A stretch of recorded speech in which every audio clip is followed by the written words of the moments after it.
Warning, the following video is a negative opinion on a beloved classic. Unless you just hate Atari games from this era in general, in which case, disregard warning.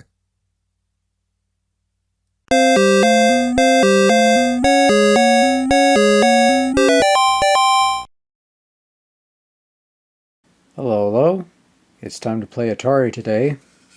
Again. And, yeah, it's 10 games in one. Right, so when you originally bought the Atari 2600 Plus, it not only came with a stock Atari joystick, which we're not using, we're using the Atari 700 gamepad, because yay. But also it came with this thing, a 10-in-1 game cartridge, where you use these dip switches to play different Atari games and such. So, you already know what game we're going to play because the title card just popped up. Or you just clicked on the video title thing or whatever, I don't know. But we're going to find out what this, what will come out of this, because I tried playing with these switches and a different game pops up every single time. So, right. There we go. Let's see what comes up.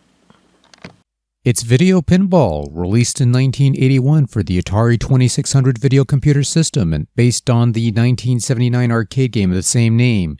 Basically, this is one of the earliest attempts to turn the amusement arcade pastime of pinball machines into a video game format. It's a game that has its share of fans and certainly a beloved Atari title for some. It's been on many Atari compilations over the years, including the more recent one. But unfortunately, this is also one of those games that's too primitive for my meager tastes, despite the fact that it was conceived in the same year of my birth. What do you want? I grew up on pinball on NES, for better or worse. And if you want me to be even less of an asshole, I've already played Midnight Magic, the other pinball game on 2600 that came out later and is a much better attempt at the subject. Video pinball as a simulation of pinball. Well, it's early days Atari, which means giant block numbers and lots of blocky graphics, essentially an abstract version of a pinball machine layout with the physics to match, a game that, if you let it, essentially plays itself while you're left fondling your flippers at the bottom. Make of that what you will. Speaking of which, controls are fairly straightforward. You pull down on the joystick to pull down the plunger, and then you press the button to shoot the ball out of the launcher. From there, pushing the joystick left will operate the left flipper. Pushing the joystick right will operate the right flipper. Did I lose anyone yet? And pushing up will operate both flippers, which is nice to have. I think Midnight Magic operated along the same vein if I recall, so they did as well as they could with what they had in terms of control mechanisms. And to be fair, the controls are fine. The flipper performance, on the other hand, hit and miss, but if you hold down the button, you can use the joystick to nudge the machine and manipulate the ball in the general direction you wish it to go. But overdo it and the game will tilt and you'll lose control and the ball. Each game gives you 3 balls to score as many points as possible by hitting all the bumpers, spinners, rollovers, and other things you usually do in pinball machines. So it's got that aspect going for it. I mean, look, this is a very ancient, very primitive take on pinball that's based on an arcade game that's an even more ancient and primitive take on pinball in video game form.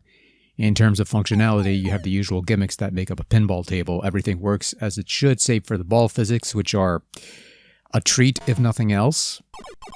There's a couple modes of play for both 1 or 2 player alternating play, and difficulty switches toggles the gutter holes on the side as well as the general ball speed. I think the general ball speed is also affected with the switches. I mean, look, as a game, this did very little for me, but as a side experiment of sorts, just watching the little ball bounce around with no real manipulation on my part, I gotta admit, it got a chuckle out of me, so it ain't all that bad, I guess. Of course, in terms of presentation, I've said my piece on the signature Atari 2600 look of the 70s dominating this game from the 80s. I should warn of occasional flashing lights every so often if that bothers you. And the sound effects are, well, they're vintage Atari sound effects. Make of that what you will, take it for what it's worth. I don't know. And look, I try to keep an open mind on these things. I've played Atari games as a kid while everybody else had their Nintendos. I enjoyed Atari games as a kid while everybody else had their Segas. I'd like to think I'm more tolerant on these things in this day and age than most people would be, but even I have my limits, and video pinball comes across as something of a relic. a game that you either had to have played back in the day and thus have some nostalgic connection to enjoy today, or it's just something that you have to let be and see what happens. And yes, there are obviously better pinball video games these days, that's not the point. The point is that video pinball is something that you play for a bit, you marvel at this thing that exists, you try to decipher how best to enjoy this, you ultimately fail miserably and you move on to something else. It's just one of those cases where some things from 1981 age like fine wine while others don't. And video pinball, for me at least, falls in the latter boat. But on the bright side, the seats and surface on this boat ain't too shabby and the food's excellent, so it's not all that bad. Oh well, maybe the next one will be more my taste.